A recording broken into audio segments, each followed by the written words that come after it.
BA द्वितीय वर्ष के प्रथम प्रश्न पत्र प्रमुख राज्य व्यवस्थाओं के अंतर्गत आज मैं आपको अति महत्वपूर्ण विषय विधि के शासन और न्याय व्यवस्था के बारे में बताने जा रही हूँ।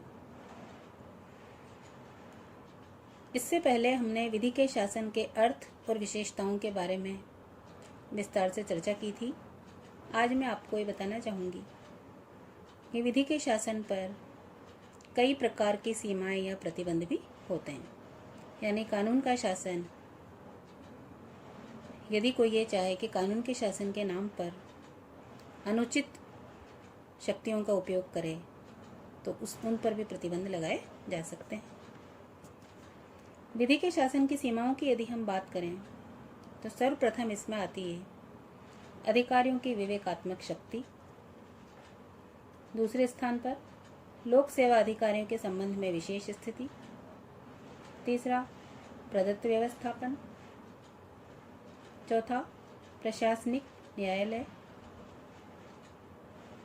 पांचवा, इंग्लैंड के सम्राट के विरुद्ध किसी भी न्यायालय में कोई भी अभियोग नहीं चलाया जा सकता और उसे कभी भी न्यायालय के समक्ष पेश नहीं किया जा सकता। इस प्रकार से वह अपने अधिकारों का प्रयोग करने में भी पूरी तरीके से स्वतंत्र है। अगला जो महत्वपूर्ण प्रतिबंध है कि विधि का शासन विदेशी शासकों और राजदूतों पर भी लागू नहीं होता है।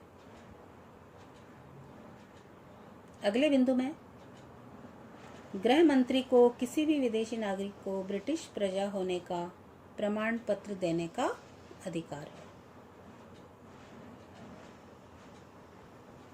अगले बिंदु में सैनिक दल के सदस्यों पर सैनिक विधियों का नियंत्रण होता है। और अंत में हम ये कह सकते हैं कि विधि का शासन अनियंत्रित और अमर्यादित नहीं है। समय समय पर इन पर भी आवश्यकता पड़ने पर और जनहित में प्रतिबंध लगाया जा सकता है।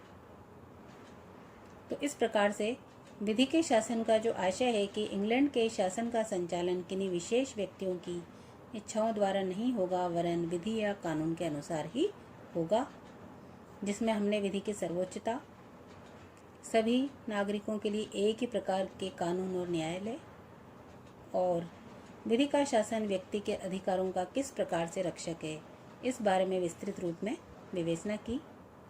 और इसके पश्चात आज हमने विधि के शासन की सीमाओं या प्रतिबंध के बारे में भी चर्चा की, जिसमें अधिकारियों की विवेकात्मक शक्ति यानी अधिकारियों का स्व विवेक भी विधि के शासन से कई बार ऊपर जा सकता है। इसी प्रकार से लोक सेवा अधिकारियों के संबंध में भी जो विशेष स्थिति है वो विधि के शासन को कहीं न कहीं सीमित कर देती है। इसमें सबसे महत्वपूर्ण जो प्रदत्त व्यवस्थापन है उसके द्वारा भी विधि के शासन को प्रतिबंधित किया जा सकता है। प्रशासनिक अधिकारियों के लिए अलग से न्याय और न्यायालय होते हैं, इससे भी विधि के शासन पर प्रतिबंध लगा है। और सबसे महत्वपूर्ण बात कि ब्रिटेन के सम्राट के विरुद्ध किसी भी न्यायालय में कोई भी मुकदमा कभी भी नहीं चलाया जा सकता, न ही उसे कभी न्यायालय के सम्मुख किसी भी वाद में पेश किया जा सकता है। तो इस प्रकार से सम्राट के पास अपने विशेषाधिकारों का प्रयोग करने में भी पूरी तरीके से स्वतंत्रता है। इसी प्रकार से हमने चर्चा की कि विदेशी शासकों तथा राजदूतों पर भी ये लागू नहीं होता है।